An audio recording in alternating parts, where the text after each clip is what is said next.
Welcome back to another Dynodaze video, and this Honda Civic Ep3 in lovely Milano red has been in and on the dyno already today, and Richard has diagnosed a misfire. I managed to sort that out. He'll talk about that at the end of the video. And then we've gone for a Dynodaze induction kit, and as it is already mapped, well, it'd be cheeky not to map it, wouldn't it? So let's put some power through it.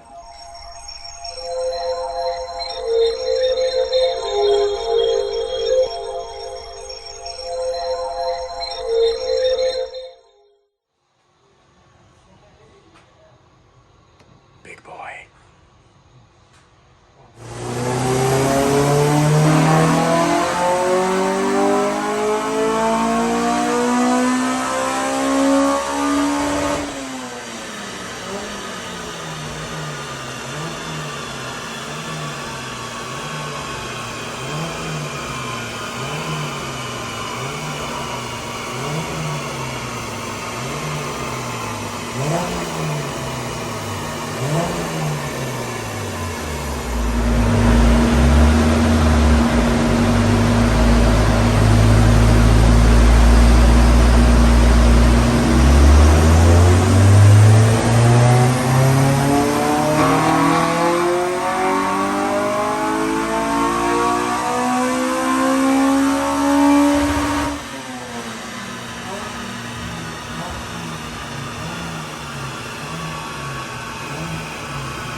Red EP3.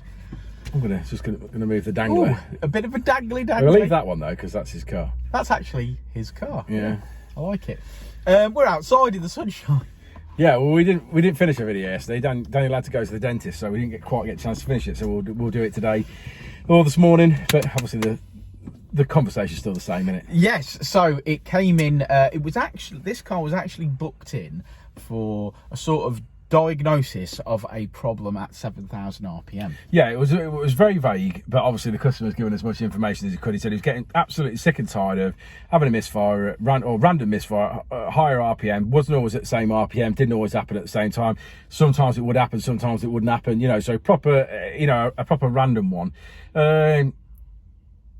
They can be enjoyable, but they can be very frustrating at the same time, because obviously we initially started with put it on the dyno, do some pulls, get some temperature in it, see if we can get it to replicate the problem. Once we've got it making the problem, then obviously we can start looking at how we're going to fix it. And we started, as you would imagine, with, well, let's put a set of spark plugs in it.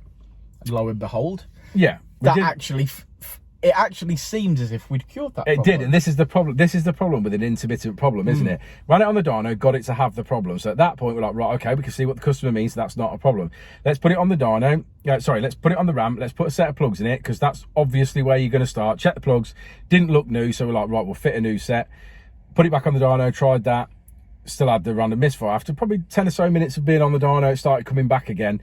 So we swapped a set of core packs from another car onto it to see if that would obviously do it. It didn't cure it. Swapped them back, obviously put them back, and obviously put his original ones back in. Then did some logs, basically. Started looking at some logs and doing some pulls. And when it was dropping off, and obviously we're getting it, I wouldn't even go as far as say it was a misfire, because it wasn't dropping on one cylinder. It was dying on all cylinders very momentarily and then coming back. So we started doing some logs, looking at cam position and crank position, and seeing it, obviously if we could see anything dropping off, or anything, or any of the sensors in fact just blipping off or dying off that was going to correlate with that. We saw that the cam position was dropping off, and only very fractionally, but just a little blip, and you can see a little spike in the graph. So I said to Dan, at this point I'm going to go down the route of looking at cam and crank position sensors, because that's sort of what I think is going on here. So we put it back on the ramp, swapped out a crank position sensor, did the cam position sensor first, or cam position sensors first, because we got spare ones from a good engine that we knew was any good. Which is usually the case. We've got spare bits and bobs. Even though they're second hand, there's still spare bits. And then we went to fit the crank sensor, and I could see that someone had ran a wire down almost from where the vtec solenoid was, just above it, and was running a wire down to it. And I thought, yeah, here we go. You know what I mean? This is now starting to make a little bit more sense. So I got Jenno to undo the lube and take it off the vtec solenoid, or press switch, and pull it up over the top of the rocker cover so we could see everything properly. Cut the loom open, yeah, and then lo and behold, there's obviously been a broken wire at the crank position sensor, probably only about 10 mil, 15 mil away from the plug. And then they've obviously traced that wire back, and they've just basically put a like bullet connectors in, basically, and then crimped them and put them in. Now the problem with that is, one, obviously moisture and damp gets at them, and then obviously the wire corrodes, and that obviously drops off signal. And in this particular instance, obviously that's vibration on those, and obviously they've worked loose and obviously come loose, perhaps weren't crimped quite tight enough. So it was actually making a connection to the point where it would run most of the time, and then obviously when you get up in the RPM, it was probably vibration from the engine was then losing connection on those connections. So obviously we did the job properly, as you should always do.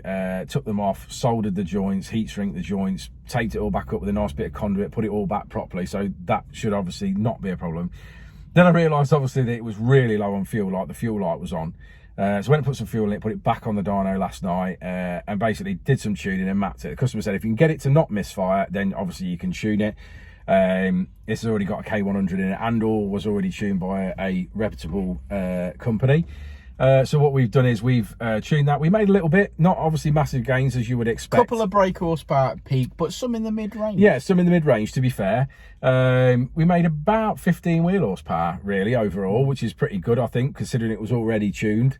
Yeah, really happy with it. I think it was a one to test us, this one, a little bit. It's been a bit like that this week. It has been very much like that. The last 2 weeks have been very much like that. We've sort of had 3 problem jobs, and we've been fighting our way through them, trying to get them done. We did actually manage to get 2 of them done yesterday, so that was really nice. 2 leave today. Yeah, 2 leave today. So we've got 1 more to do, and we're thinning some wiring out on a Figaro for an engine conversion that's going to America. So yeah, that should be interesting. I can see lots of wires being snipped and labelled. Yeah, we're just basically cutting the loom down to the bare minimum to run the engine. We did this on a previous video on a power, which we actually covered the whole video on that. We're not going to cover the Figaro in this instance. We just got so much going on at the moment, but we're not going to cover that. But basically we're doing that as an engine conversion, engine loom, everything that's needed. We're shortening the loom down, and that'll go as a package over to the States to get fitted in a power over there. How are we going to show them the graph? You may have to go and walk over to the computer. I'll go log back in. Yeah. Right. Okay. See you in a minute. See you in a bit. Okay, so the graph, as promised, red line is as she came in, tuned previously by a reputable tuner, and blue line is as she leaves. And as you can see, peak power very similar, but we've made some in the mid-range there, especially 6,000 onwards. We finish on 227 brake horsepower, which is 195 at the wheels. So thanks for sticking around to the end of the video, guys. Like and subscribe and all that jazz. And the code word for this video is wires. See you all on the next one. I said it before and I'll say it again. Life moves pretty fast.